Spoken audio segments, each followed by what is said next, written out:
बिस्मिल्लाहिर्रहमानिर्रहीम। Welcome back प्यारे बच्चों। तो मैं अर्ज ये कर रहा था कि statement of financial position balance sheet का ही नाम है, ये दौरे जदीद का नाम है। बैलेंस शीट का वर्ड अब दुनिया में कम इस्तेमाल होता है, स्टेटमेंट ऑफ फाइनेंशियल पोजीशन ज्यादा होता है। सही है। और स्टेटमेंट ऑफ प्रॉफिट और लॉस इनकम स्टेटमेंट का दूसरा नाम है। सही है। आप अगर फटी हुई आंखों से देखें तो आपको यहाँ पे पहली बात तो ये इन बैलेंस शीट और इनकम स्टेटमेंट आप जरा गौर से अगर देखें तो ये कंपैरेटिव बने हुए नजर आ रहे हैं। ये कंपेरेबिलिटी अकाउंटिंग का एक कॉन्सेप्ट है जो हमें बोलता है कि आप इनकम स्टेटमेंट बैलेंस शीट जब बनाओ कंपनीज का या बिजनेस का तो वो कंपेरेबिलिटी की बेसिस पे बनाओ ताकि परफॉर्मेंस को जज करना आसान हो। ठीक है। अच्छा, और ये बता दूं बेटा कि ये जो अमाउंट लिखी है ना इसके आगे 3 जीरो और है मेरा बेटा, है मेरा बच्चा काशान। क्या बोला बेटा मैंने? ये जिसे हम 26 मिलियन पढ़ रहे हैं ये 26 मिलियन नहीं है मेरा बेटा, इसके आगे 3 जीरो और हैं। ये देखो लिखा हुआ है रुपीज इन थाउजेंड। सही है। ये जो हमें लिखा हुआ लग रहा है। अच्छा बहरहाल, तो ये 2019-2020 का है पूरा प्रॉपर। और ये स्टेटमेंट ऑफ प्रॉफिट और लॉस, ये बैलेंस शीट में आप देख रहे हैं non current asset, current asset, फिर इसी तरह शेयर कैपिटल और फलाना ढिमकाना बड़ी चीजें होती हैं। और ये आप नहीं पढ़ते हैं बीकॉम में, आपको पढ़ाया नहीं जाता कंटीजेंसीज एंड कमिटमेंट्स। सही है। फिलहाल इसका कोई है नहीं, और अगर है तो वो नीचे नोट में। मैं आपको दिखाने क्या आया था, याद करें, मैं आपको दिखाने आया था नोट्स टू द अकाउंट्स। ये क्या लिखा है 7, 8, क्या है सर इसका मतलब? अगर तुम जानना चाहते हो 2020 में कंपनी के प्रॉपर्टी प्लांट एंड इक्विपमेंट 17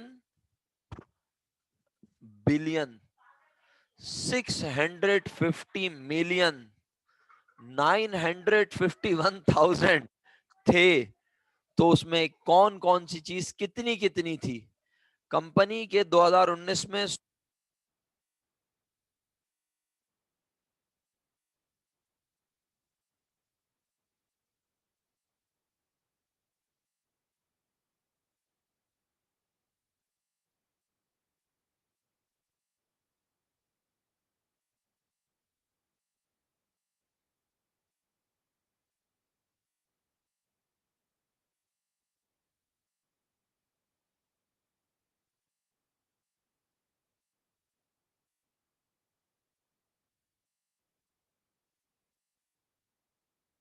गलत हुआ। अबे भाई आवाज नहीं आया करे तो यार प्लीज अनम्यूट करके कोई बोल दिया करे अगर मैं मैसेज ना पढ़ रहा हूँ। हाँ ना। आवाज सर, और फिर आवाज नहीं आई, आवाज नहीं, सारे चीखें यार आवाज गई आवाज गई। ये नहीं कि कोई अनम्यूट करके बोल दे। अनम्यूट करने की पावर नहीं है तुम लोगों के पास क्या? है? अनम्यूट कर, मैं बोले जा रहा हूँ। अब बताओ मैंने आखिरी जुमला क्या सुना तुम लोगों ने? आवाज नहीं आ रही, आवाज नहीं आ रही। कहाँ तक आवाज आई बताओ, ताकि मैं वहीं से कंटिन्यू करूं, या फिर ये नहीं सुनना सर अब वो खत्म कर। हाँ। नोट 17। 7। कहाँ तक आवाज आई बोलो आराम। सर नोट्स तक। नोट का बता रहे थे आप। तो तुम लोगों ने ये नहीं सुना मैंने ये पूरी अमाउंट पढ़ के सुनाई माशाल्लाह? अमाउंट पढ़ के सुना दी थी, बिलियन यस में सर, है। वो नीचे जा रहे थे। आ गई। ओके, तो फिर हम नीचे जा रहे थे ना, तो मैं ये कह रहा था कि अपना ये कंटीजेंसीज एंड यस कमिटमेंट्स ये सर, ये आपने भी पढ़ा बता नहीं। दिया था। हाँ ये भी बता दिया। अब मैं कह रहा था कि ये हर चीज की डिटेल ना नोट्स की शक्ल में नीचे दी हुई होती है। तो अगर आप किसी भी चीज के बारे में जानना चाहते हो ना तो आप नीचे जाके नोट्स इसी के साथ जुड़े होते हैं, इसी के नीचे ये रेफरेंस नंबर है बेसिकली। तो ये आप देखते हैं। मैं साथ साथ ही जुमला ऐड कर रहा था कि भाई, अब तो आवाज आ रही है ना सबको? और मैं साथ साथ ही जुमला ऐड कर रहा था कि बेटा यस सर। तुम जो इनकम स्टेटमेंट बैलेंस शीट बनाते हो वो कितने बचकाना होते हैं सोचो। मजाक होते हैं ना वो, तो कुछ भी नहीं होते। अच्छा, उसके बाद स्टेटमेंट ऑफ कॉम्प्रिहेंसिव इनकम, ये नई चीज आई है। याद रखना इसकी वजह से फाइनेंशियल स्टेटमेंट अब 6 हिस्सों पर मुश्तमिल हो गया है। क्या बोला मैंने? स्टेटमेंट ऑफ कॉम्प्रिहेंसिव इनकम नई चीज आई है, और इसको आए हुए तकरीबन on safe side if I am not wrong more than 5 to 6 years हो चुके हैं। सही है। लेकिन आप अगर पेपर में आपसे पूछेगा आप उसको वही 5 बताएंगे खानदानी जो हमने पढ़े। Statement of changes in equity statement of retained earning का दूसरा नाम है। सुना आपने? अच्छा, और इसके अलावा ये देखिए क्या आया। ये है वो टॉपिक जो हमें पढ़ना है। और कंपैरेटिव बना हुआ है, आप 2019 छोड़ें, सिर्फ सर फिर से चली गई आवाज। आवाज चली गई सर। बहुत बहुत शुक्रिया मेरे भाई, आपने बता दिया, वरना ये सारी कॉम तो मुझे लिख लिख के भेजती रहती है। अब मैं अपने सामने वो खोल लेता हूँ ताकि मुझे माइक का पता चलता रहे। चलें जी, अब इंशाल्लाह मुझे पता चलता रहेगा, अगर आवाज चली भी गई तो मैं देख लूंगा इंशाल्लाह। शुक्र अल्हम्दुलिल्लाह रब्बिल आलमीन, शुक्र अल्हम्दुलिल्लाह रब्बिल आलमीन। हाँ जी प्यारे बच्चों, तो मैं ये अर्ज कर रहा था आपकी खिदमत, चली गई दोबारा। हाँ, मैं ये अर्ज कर रहा था आपकी खिदमत में कि ये कैश फ्लो स्टेटमेंट ना हम बनाना सीखेंगे, यही तो हमारा टॉपिक है असल में। और मैंने तो आपसे सवाल किया था कि statement of cash flow topic पढ़ने से पहले मुझे फाइनेंशियल स्टेटमेंट के कंपोनेंट्स बताएं, तो आप लोगों ने इतने प्यारे प्यारे जवाब दिए। फिर अल्हम्दुलिल्लाह आहिस्ता आहिस्ता याददाश्तें वापस आती गई, तो स्टेटमेंट ऑफ कैश फ्लो आपको ये बना हुआ दिखा दिया। ये देख लो, अगली चीज पढ़ लो क्या लिखा हुआ है, तसल्ली हो जाएगी। देख रहे हो, notes to the financial statement the company and its operation. और नोट्स में वो ये तक दिखा रहा है कि कोविड 19 के इम्पैक्ट क्या हुए हैं फाइनेंशियल स्टेटमेंट्स पर, इस बीमारी ने क्या बेड़ा गर्क किया है, ये तक बता रहा है उसमें वो। अच्छा, किसी चीज की डिटेल दिखाऊं मैं तुम्हें, किसी चीज से मुराद क्या? ये देखो, क्या नंबर था इसका, देखना जरा, कैश का सबसे आसान यही है देखना तुम लोगों के लिए, 17, 509361, 17 नंबर है ना इसका, सही है। इसी तरह प्लांट एंड प्रॉपर्टी भी थोड़ा बहुत समझ आ सकता है तुम्हें, 7, लेकिन इसके साथ डेप्रिसिएशन का पूरा शेड्यूल होता है, क्योंकि फिक्स एसेट पे डेप्रिसिएशन भी होता है, तुम्हें याद होगा। तो 17 और 7 ये दो नोट अगर ऐसी फिलहाल सिर्फ नॉलेज के लिए देख सकें। और याद रखना ये स्टेटमेंट ऑफ कैश फ्लो बना हुआ है इनडायरेक्ट मेथड से, जो कि रिकमेंडेड मेथड है, सही है। और हम इससे बनाना सीखेंगे। डायरेक्ट मेथड से आज तक पेपर में आया नहीं है, लेकिन हम डिस्कस जरूर करेंगे कि डायरेक्ट मेथड क्या है, सही है मेरे बच्चों।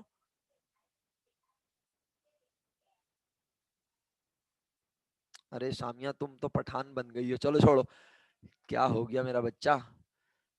मेरा बेटा अल्हम्दुलिल्लाह मैंने भी असिस्टेंट मैनेजर के लेवल तक जॉब किया ना, तो मुझे चीज़ें अल्हम्दुलिल्लाह आती हैं, ऐसी बात नहीं है। और हमारा जो बॉस थे वो बहुत अच्छे इंसान हैं, और वो जो है ना, मतलब हम थे असिस्टेंट मैनेजर, लेकिन अल्हम्दुलिल्लाह हम मैनेजर के लेवल का काम करते थे। और हमारे सीईओ सीएफओ भी बहुत अच्छे थे, मतलब हम डायरेक्ट उनसे जाके बात करते थे ना। तो इस वजह से ये चीज़ें अल्हम्दुलिल्लाह इतनी आती हैं, और फिर पढ़ाई भी की है मेरा बेटा। तो मैं आपको 7 और वो दिखा दूं, बस फिर बात खत्म करता हूँ। और पता है, किसी कंपनी में इन्वेस्टमेंट करते हुए अगर हम ये पढ़ेंगे ना मेरा बेटा, हम ये किसी कंपनी के बारे में जब पढ़ के फिर उस कंपनी के बारे में फैसला करेंगे कि यहाँ पैसे लगाने चाहिए या नहीं, तो ये हमारा पर्सनल है। और जो लोग इसको पढ़ना सीखना चाहते हैं, जो लोग हिसाब किताब करने के शौकीन नहीं है, यार मैं मीटिंग से ही चला गया था। चलो वापस आ गया, शुक्र अल्हम्दुलिल्लाह। मेरे बच्चों, मैं ये अर्ज कर रहा था आपसे, अगर आपको स्क्रीन नजर आ रही है हमारी, पता नहीं क्या बोल रहा था आखिरी जुमला, कोई याद दिलाएगा मुझे, मैं क्या बोल रहा था आखिरी जुमला? नोट्स टू द फाइनेंस 7 और 17 दिखाना था मुझे, पता नहीं दिमाग से ही निकल गया मेरे, क्या जुमला सर था। आप कह रहे थे जिसको कैलकुलेशन करने का शौक नहीं है। हाँ हाँ हाँ हाँ हाँ, ये तुम्हारी कैरियर काउंसलिंग से रिलेटेड बात बोल रहा हूँ मैं। बीकॉम कर लिया ना माशाल्लाह तुम लोगों ने, अब इस साल अल्लाह के हुक्म से बीकॉम पास हो जाओगे। तो कुछ बच्चे जो ना, वो उनको अकाउंटिंग का शौक होगा, वो अकाउंटिंग करने वाले या तो सीए करेंगे, या कॉस्टिंग का जिनको सब्जेक्ट पसंद आया वो आईसीएमए कर सकते हैं, सही है। जबकि मैं ये दोनों करने से मना करता हूँ। कैरियर काउंसलिंग पे हम बाद में भी बात करेंगे इंशाल्लाह, जब आप बैचलर्स कर लेंगे फिर मुझसे बात कीजिएगा, मैं आपको उस वक्त मजीद गाइड करूंगा। मैं मशवरा देता हूँ स्टूडेंट्स को हमेशा कि वो मास्टर्स की डिग्री पहले ले लें, उसके बाद एसीसीए भी बिल्कुल कर सकते हैं, लेकिन सामिया एसीसीए की पाकिस्तान में इतनी वैल्यू नहीं है, मसला ये, सही है। एसीसीए करने के बाद आपको पाकिस्तान में इतनी वैल्यू नहीं मिलती जितनी बाहर के मुल्कों में मिलती है, सही है। इसलिए इसलिए इसलिए मेरा बेटा, हम इस पे कैरियर काउंसलिंग पे भी बात करेंगे ना इंशाल्लाह बाद में, जिंदगी रही तो। अच्छा, तो मैं ये बताना चाह रहा था कि भाई अगर तुम तुम इस पर कमांड हासिल करना चाहते हो कि कौन कौन सी कंपनी में पैसे लगाने चाहिए, कहां से प्रॉफिट ज्यादा जनरेट होगा, तो एक कोर्स होता है उसका नाम है CFA, सर्टिफाइड फाइनेंशियल एनालिस्ट। और इसके पेपर्स जो है ऑनलाइन होते हैं पाकिस्तान में पेपर्स कोई इंस्टीट्यूट नहीं करवा, मतलब पाकिस्तान में कोई इदारा पढ़ाता नहीं है, करवाता नहीं है, इसकी पढ़ाई आपको करनी पड़ती है ऑनलाइन। ऑनलाइन पढ़ते हैं, आप खुद पढ़ते हैं, बैठ के चीजें पढ़ते हैं, बुक्स खरीद लेते हैं, बुक्स मिल जाती हैं पाकिस्तान में, और फिर आप सर्टिफाइड फाइनेंशियल एनालिस्ट बनते हैं। और सर्टिफाइड फाइनेंशियल एनालिस्ट जितना अच्छा स्ट्रांग होगा, उसका एनालिसिस जितना अच्छा होगा, कंपनी उतनी ग्रो करेगी और समझ लो उसकी तनख्वाह उतनी बढ़ेगी।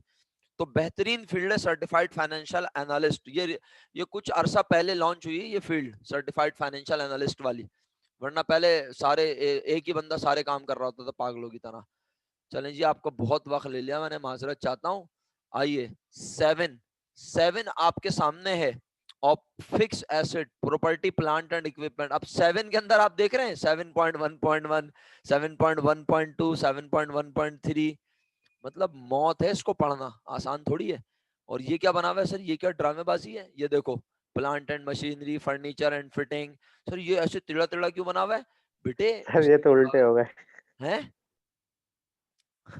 उल्टे हो गए ये। उल्टे चल हो चल। गए, सही बात है।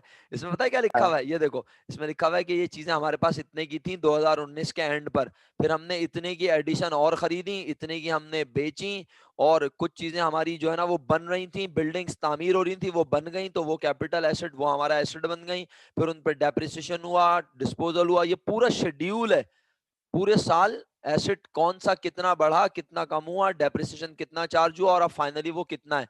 अगर ये सारी अमाउंट ऐड की जाए ना मेरा बेटा, जून 30 2020 वाली, ये सारी ऐड की जाए, तो ये देखो टोटल एंड पर कितना लिखा है, 14,930,576, 14,930,576, 14,930,576।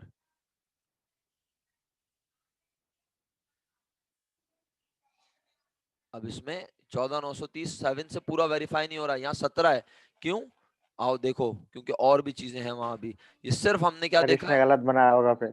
नहीं ना, ये 7 पॉइंट, ये सिर्फ एक देखा है ना हमने। अब इसकी डिटेल देख लो, ये लो, अच्छा 7.1.6 तो बड़ा लंबा चल रहा है, 7.2, 7.2 पे नहीं आना, 7.1 पर इस पे खत्म करेंगे, रुक जाओ। ये क्या लिखा है, inside asset 2.14 million under common ownership. अच्छा, अब एक और छोटी सी चीज है, उसके बारे में आपको सिर्फ नॉलेज के लिए बता देते हैं। ये रहा, ये देखो 17 वाली अमाउंट ये रही, सही है, 17 मिलियन और बिलियन जो भी अमाउंट है 17,413, ये बुक वैल्यू है। और शायद आप और मैं भूल गए थे कि हम बैलेंस शीट में एसेट्स को रिपोर्ट करते हैं हिस्टोरिकल कॉस्ट पर, उनके ओरिजिनल कॉस्ट पर, तो 17,413 ये वाली अमाउंट है। अच्छा, बस एक कैश का नोट दिखा दूं आपको, 17 था कैश के नोट का नंबर, ये आ गया 17, 15, 16, 17।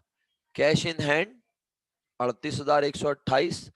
बैंक में करंट अकाउंट खुला हुआ है, उसमें 4 लाख, ये 4,67,000 नहीं है बेटा, कहीं आप मुस्कुरा रहे हो, 3 जीरो और है मेरा बच्चा आगे, याद रखना। हाँ, और इसी तरह अब ये बैलेंस बन गया फाइनली 509,361, 17 पॉइंट का बैलेंस बना 509, ये फाइनल बैलेंस है मेरा ख्याल है, यस एग्जैक्टली। 17 के अंदर मजीद तो कोई चीज नहीं है ना। 17 के अंदर अगर 3565 सेविंग अकाउंट को जानना चाहते हो तो 17.1 एक और नोट नीचे बना हुआ होगा, नीचे से मुराद यहाँ बना हुआ होगा, ये रहा 17.1। लेकिन बहरहाल इसे देखने की जरूरत नहीं है, ये अमाउंट वेरीफाई होनी चाहिए, 509,361। 17 का जवाब क्या है, 509,361, और इसका जवाब 17,413, सही है।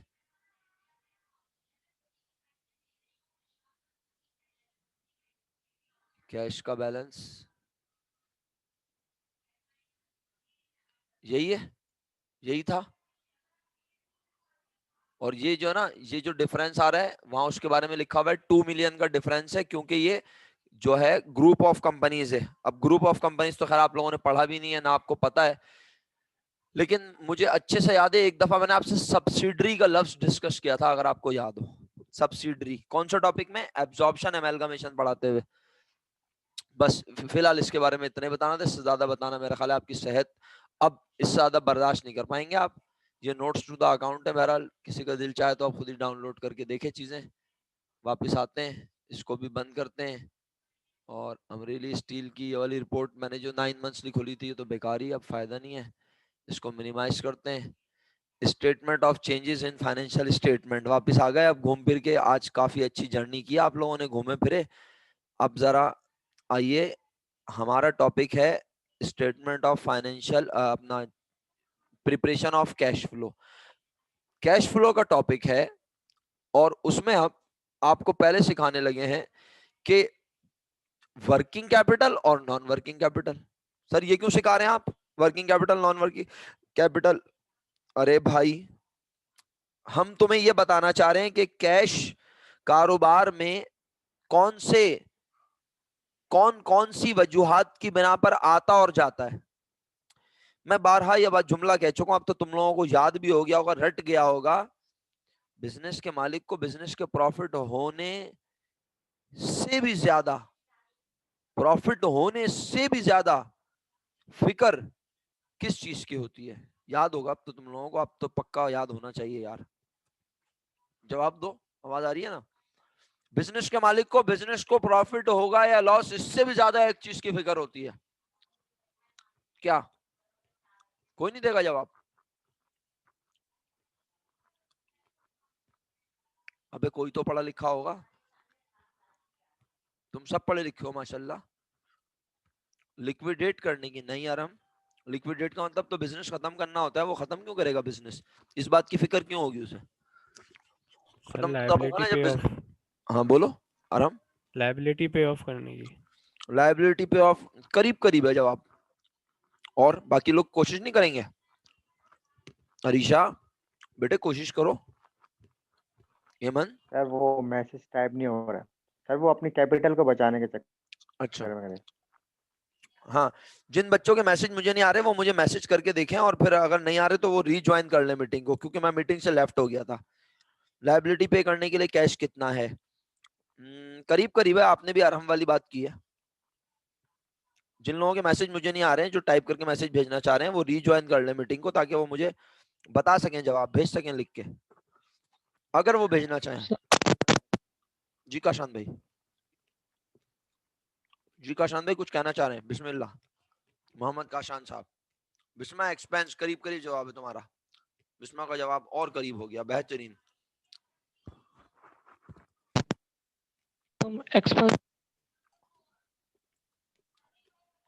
अरे भाई काशान, आपका माइक खराब है, वो डिस्टर्ब हो रहा है बार बार।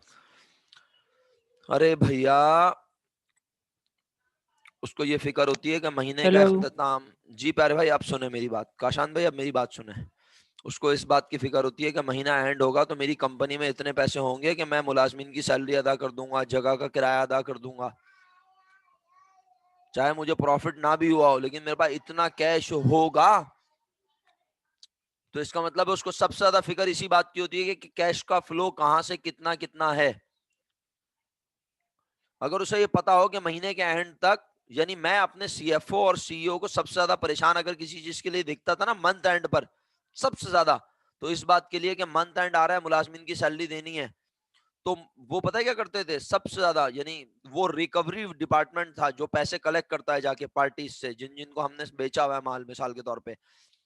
तो सबसे ज्यादा उनको बोलते थे कि भाई जाओ पैसे लेकर आओ, क्योंकि हमें माल बेचे हुए 3 महीने हो गए, उन्होंने पैसे नहीं दिए अभी तक, और अगर उन्होंने पैसे नहीं दिए तो सैलरीज नहीं दे सकेंगे हम कंपनी की। समझ रहे हैं आप बात को? तो कैश की इंपॉर्टेंस इतनी ज्यादा है। तो ये कैश फ्लो स्टेटमेंट, अब आप सोचें कैसी जबरदस्त चीज है जो आप पढ़ना शुरू कर रहे हैं। इस कैश फ्लो को समझने के लिए सबसे पहले यह समझना जरूरी है कि कैश किन किन वजहों से आता और किन किन वजहों से जाता है। सही है? आप बोलेंगे सर ये भी कोई समझने वाली बात है? अल्हम्दुलिल्लाह हम सब चैंपियन है, हमें पता है। कुछ खरीदेंगे तो कैश जाएगा, कुछ बेचेंगे तो कैश आएगा, कर्जा लेने से कैश आएगा, शेयर इशू करने से कैश आएगा, डिविडेंड देने से कैश जाएगा। सिर्फ खरीदने बेचने से थोड़ी होता है भाई, और भी बहुत सारी चीजें हैं, इसका मतलब है ना? तो ये सब हमने डिस्कस करना है इस चैप्टर में कि कौन कौन सी एक्टिविटीज हैं जिनकी वजह से कारोबार में कैश आता या जाता है, और उनको कैटेगराइज करना है हमने इस चैप्टर में इंशाल्लाह। सही है? लेकिन सबसे पहले हम आपको एक बहुत आसान सी चीज बता रहे हैं, पढ़ा रहे हैं आज की क्लास में, और अब प्रैक्टिस का आगाज होगा। आप सब, मैं खामोशी इख्तियार करूंगा चंद मिनटों की, ज्यादा देर इख्तियार ना करवाइएगा, मैं सो ना जाऊं। काम क्या करेंगे आप, ये 2 पैराग्राफ पढ़ लें जो ऊपर लिखे हैं अंग्रेजी में, और फिर मैं आपको काम बताता हूं। पहले आप पढ़ लें, क्योंकि अल्हम्दुलिल्लाह पहला वाला पैराग्राफ आप बहुत अच्छे से पढ़ चुके हैं सब लोग। कोई एक बच्चा ऐसा नहीं है जो ये बोले मैंने नहीं पढ़ा, बोल के देखे कोई। खवातीन तो चुपकी सी हो गई हैं।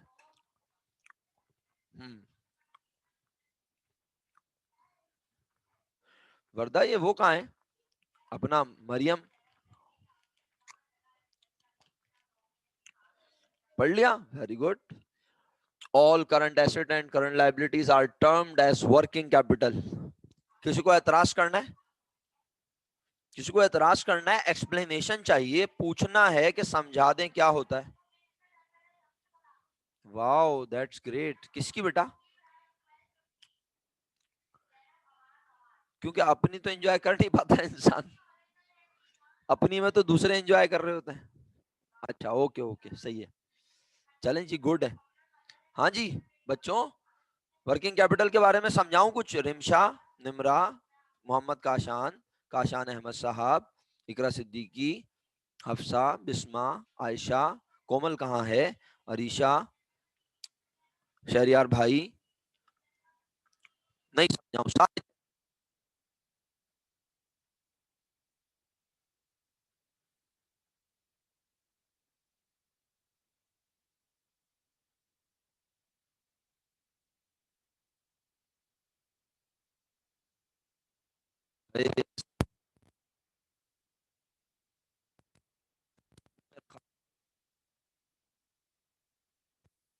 हाँ जी बच्चों, आवाज आई? अबे यार सारा टेम्पो बर्बाद कर देता है यार ये, मेरा आवाज चली जाती है ना बीच में, यकीन करें सारा टेम्पो टूट जाता है। इतना बना के मैं इतना अच्छे तरीके से अदा कर रहा होता हूँ जुमला, लेकिन टेम्पो ही खराब कर देता है ये सारा। क्या बोला मैंने आखिरी जुमला? काशान अहमद, कहाँ तक आवाज आई? सर पता ही नहीं कहाँ पे आप रुक गए थे। अबे वाह भाई वाह। आपसे पूछ रहे थे, बता दें शहरियार, वर्किंग कैपिटल क्या है, नाम ले रहे शहरी, थे बस। और हम कह रहे हैं शहरियार बोला था आपने। अबे शहरियार तो बहुत पहले बोला था मैंने, क्या हो गया सर भाई? आप पूछ रहे थे सबसे हाँ नाम, वर्किंग मैं नाम कैपिटल ले रहा था ना बताना है नहीं सबके, बताना? भाई मैं नाम ले रहा जी था जी। सबके, और पूछ रहा था, मैं नाम लेके पूछ रहा था कि भाई कोई ऐसा बच्चा है जो बोले वर्किंग कैपिटल हमें पता ही नहीं है क्या होता है। मैं नहीं बता रहा था वर्किंग कैपिटल के बारे में मोहम्मद काशान, मैं तो पूछ रहा था वर्किंग कैपिटल सबको पता है। फिर मैंने वर्किंग कैपिटल जब सबने बोला ना हमें पता है, तो मैंने कहा वर्किंग कैपिटल तुम्हें पता नहीं है बेटे, तुम्हें नेट वर्किंग कैपिटल पता है सर? ये कब पढ़ा था? एनालिसिस ऑफ फाइनेंशियल स्टेटमेंट का पहला फॉर्मूला, जाओ फटी हुई आंखों से अपने रजिस्टर में आके देखो, नेट वर्किंग कैपिटल का फॉर्मूला लिखा हुआ है, current asset minus current liabilities. का मतलब है जब तुम करंट एसेट में से करंट लायबिलिटी माइनस कर देते हो तो जो तुम्हारे पास जवाब आता है that is net working capital. Sir क्या होता था ये याद नहीं आ रहा, माइनस तो हो गया, चले सर समझ में आ गया। कोई पूछे नेट वर्किंग कैपिटल क्या होता है, बोलूंगा करंट एसेट में से करंट लायबिलिटी माइनस कर दो। होता क्या है ये, कोई एक्सप्लेन करेगा आप में से? होता क्या है ये, उर्दू में तर्जुमा करके सुनाएगा? होता क्या है सर वो नेटवर्किंग का? ना हाँ कि बिस्मिल्लाह करम भाई। लाइबिलिटीज को एक बिजनेस अपना कितनी जल्दी अदा कर सकता है, वो तो रेशो होता है।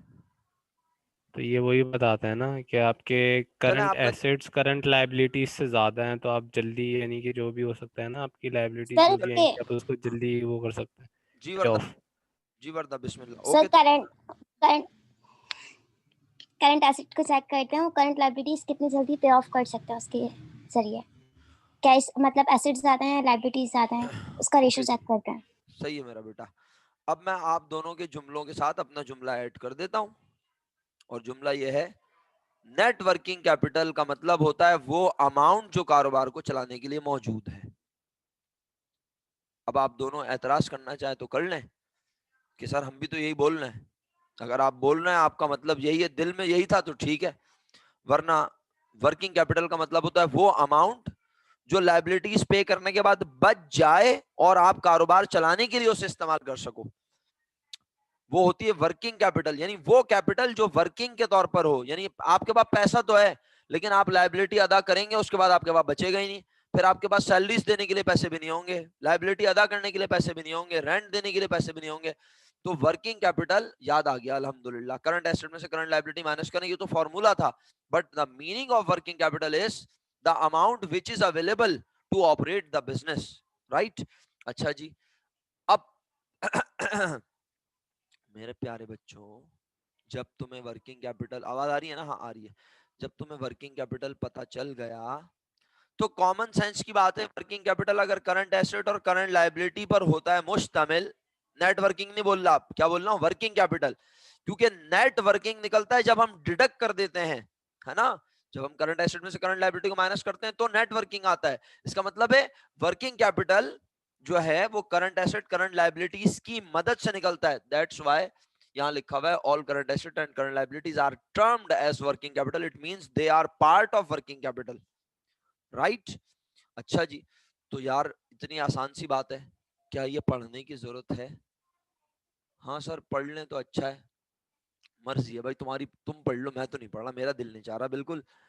भाई करंट एसेट करंट लायबिलिटी छोड़ के जो कुछ बचा, करंट एसेट करंट लायबिलिटी छोड़ के जो कुछ बचा, अब क्या क्या बचा? यकीनन मासूम बच्चे बोलेंगे सर फिक्स एसेट बचे, फिक्स एसेट के अंदर ब्रेकअप में नहीं जा रहा मैं, फिक्स लायबिलिटी बची, शेयर होल्डर इक्विटी बची, और कहीं से कोई मासूम जंगल से बोलेगा सर एक्सपेंस और रेवेन्यू भी बचे हैं।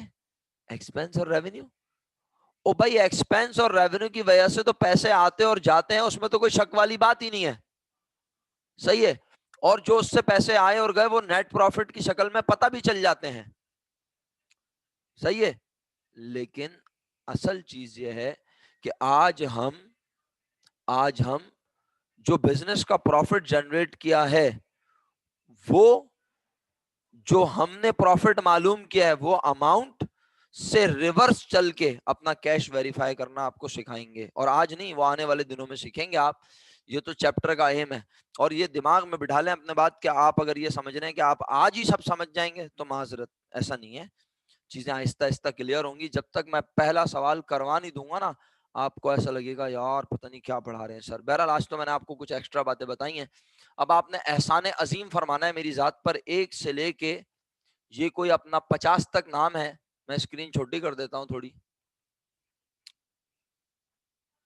आ गए सारे? अभी भी कम वक्त पूरे नहीं आए। आई होप स्क्रीन सबको नजर आ रही है। आप अपने रजिस्टर में नंबर डालते जाइए, 1 2 3, और क्या करना है मैं बता देता हूं। आपने 1 लिखने के बाद 1 के आगे लिखना है NWC है। क्या लिखना है? नहीं नहीं सामिया, याद नहीं करना, मैंने क्या बोला, क्या लिखना है?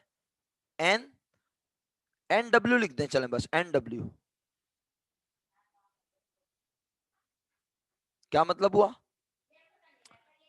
Share capital share holder equity का हिस्सा है, तो ये नॉन वर्किंग कैपिटल है। NW लिख दें, इनफ, अपने रजिस्टर में।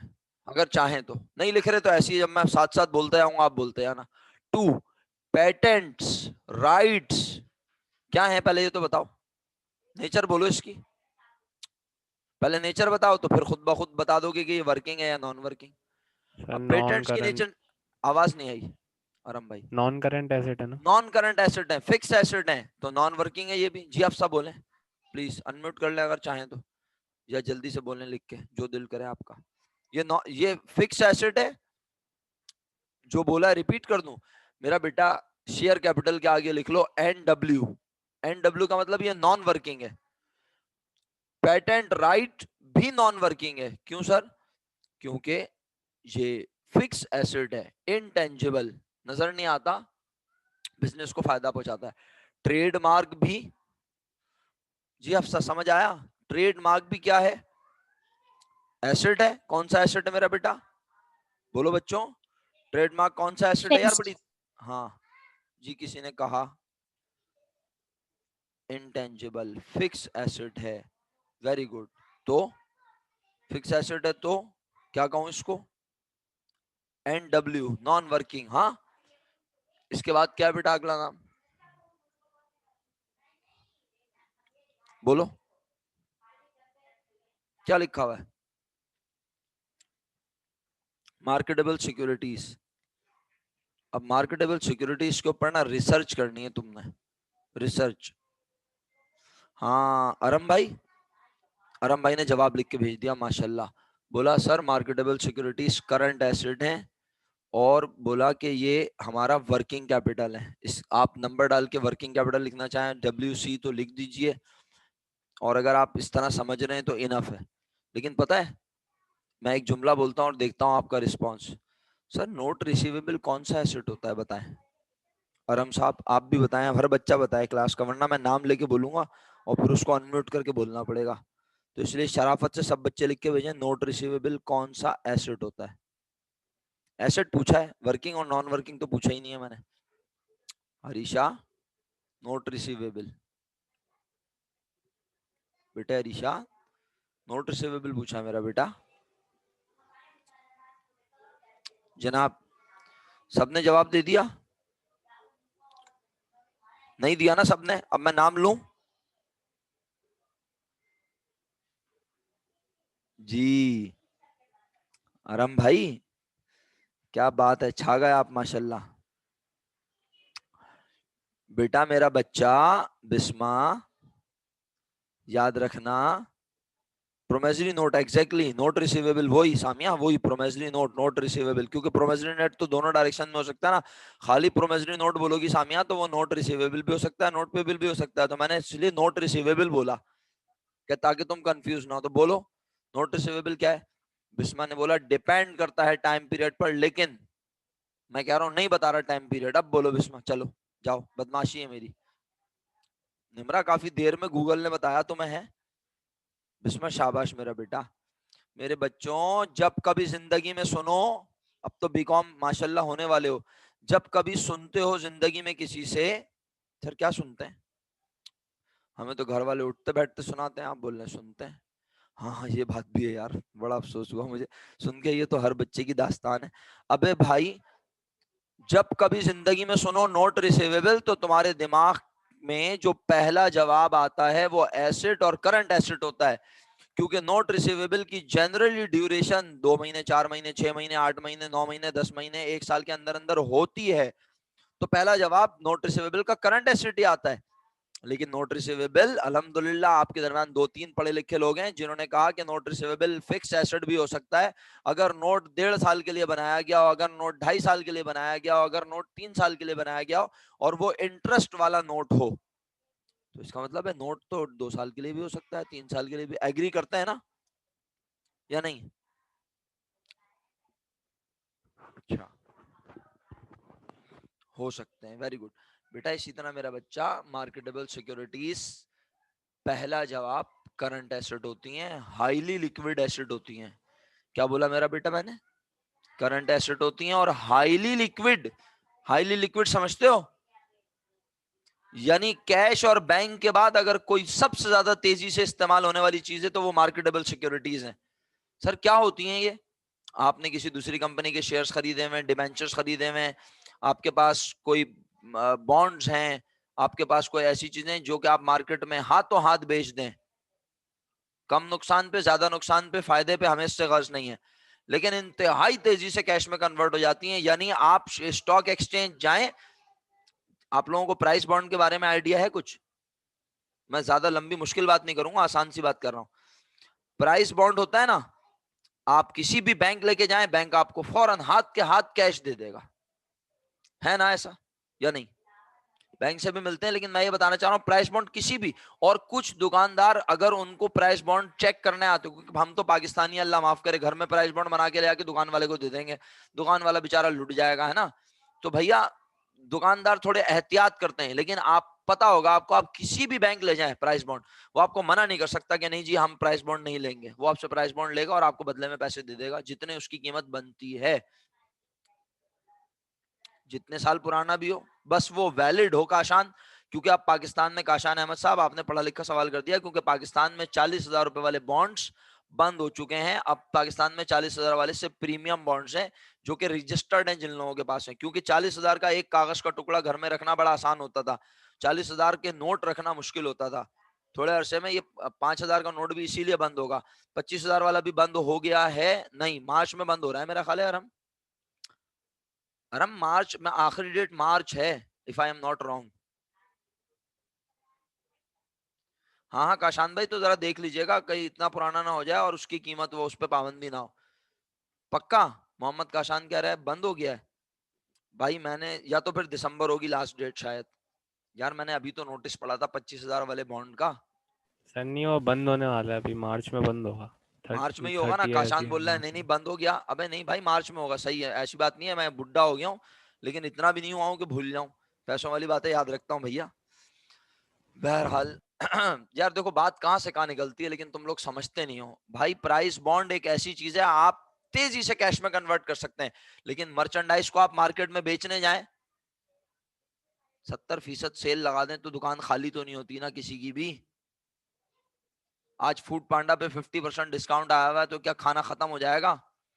पिज्जा अपना पिज्जा पॉइंट वालों की एनिवर्सरी है 10वीं, 70% डिस्काउंट, तो क्या पिज्जा खत्म हो जाएंगे आज उनकी दुकान में? नहीं ना भाई। इसका मतलब है चाह के भी तेजी से कैश में कन्वर्ट नहीं कर सकते, सिवाय एक फ्री में पिज्जा बांटे तो आवाम खा जाएगी, इसके अलावा नहीं खाती भैया। मेरा ख्याल है बड़े अच्छे से समझ आ गई होगी बात, और नहीं आई तो कोई बात नहीं, ये कि भूख में इजाफा तो हो गया होगा, आप कम से कम खाने में मजा आएगा आपको। भैया मार्केटेबल सिक्योरिटीज हमारा करंट एसेट है और हाईली लिक्विड एसेट है और वर्किंग कैपिटल का पार्ट है, बट हम इसको नॉन करंट एसेट के लिहाज से भी पढ़ेंगे इस चैप्टर में इंशाल्लाह। जी सामिया फरमाइए। मैंने पढ़ाना क्यों शुरू कर दिया? मैं तो बोल रहा था मैं चुप हो जाऊंगा, आप लोग इस जवाब देंगे कि कौन क्या है, मैं ही बता रहा हूँ। जी सामिया फरमाइए बेटा प्लीज। आप अनम्यूट करना चाहती हैं तो कर लें, लिख के भेजना चाहती हैं लिख के भेज दें, जैसे आपको मुनासिब लगे। 4 पॉइंट्स का मतलब, 4 पॉइंट का मतलब, चौथे पॉइंट का मतलब मार्केटेबल सिक्योरिटी मैंने बताया तो बेटा, ये मैंने आपको एनालिसिस ऑफ फाइनेंशियल स्टेटमेंट के चैप्टर में भी पढ़ाया था मेरा बेटा। Analysis of financial statement, marketable securities क्या होती हैं? जैसे कि आप खुद एक कंपनी है और आपने किसी दूसरी कंपनी के शेयर्स खरीदे हुए, किसी कंपनी के डिबेंचर्स खरीदे हुए, तो शेयर मार्केट में ऐसे हाथों हाथ बिकते हैं। वो एक अलग बात है, ज्यादा प्रॉफिट पे बिके लॉस पे बिके, वो एक अलग बात। जैसे मेरे पास किसी कंपनी के शेयर है ना, मैं कल सुबह स्टॉक एक्सचेंज खुलेगा और जाके ठक करके बेच दूंगा, समझ रही है? सेकंड्स नहीं लगते उसको बिकने में। हाँ हार्ड कैश है, यानी आसान लफ्जों में वो भी एक कैश ही है, तो इसलिए हाईली लिक्विड है वो। यानी मैंने आपसे कहा, आप लोगों को याद है बैलेंस शीट आपने बनाई थी भाई, फाइनेंशियल स्टेटमेंट के टॉपिक पे जाएं सब बच्चे। एक तो ना आप लोग ऐसे बावले बन जाते हैं, मैंने यहाँ गलती कर दी, बैलेंस शीट बंद कर दी। वो याद है मैंने जो कंपनी की बैलेंस शीट खोली हुई थी थोड़ी देर पहले, मैंने सब बंद कर दिया ना, वरना मैं आपको दिखाता है यहाँ पे। नहीं ये तो मेरी वाली विंडो है। किसी को याद है कैश सबसे आखिर में लिखा हुआ था, प्रॉपर्टी प्लांट एंड इक्विपमेंट सबसे पहले लिखा हुआ था? चलो एक्नॉलेज ही कर दो अगर याद आया। परमानेंसी मेथड, परमानेंसी मेथड कहते हैं बैलेंस शीट में से। जो चीज परमानेंट नेचर की होती है वो पहले आती है, और जो हाईली लिक्विड होती है वो सबसे आखिर में आती है। हाँ जी आ जाए, मेरा ख्याल है दोबारा थोड़ी सी और बातें कर लेते हैं, क्या कहते हैं? है मूड आप लोगों का आने का? दोबारा आ रहे हैं क्या? दोबारा 5 मिनट के बाद आ जाएं, नहीं आने का मूड? चलो फिर एंजॉय करो, लेकिन मैं चाह रहा था थोड़ी बात तो मुकम्मल हो जाए। फिर ये स्क्रीनशॉट ले लो, अच्छा दोबारा आके स्क्रीनशॉट ले लो, फिर ये डिसाइड करके रखना कल। जिन्होंने स्क्रीनशॉट ले लिया वो ना आए, जिन्होंने स्क्रीनशॉट नहीं लिया वो स्क्रीनशॉट लें इसका और डिसाइड करके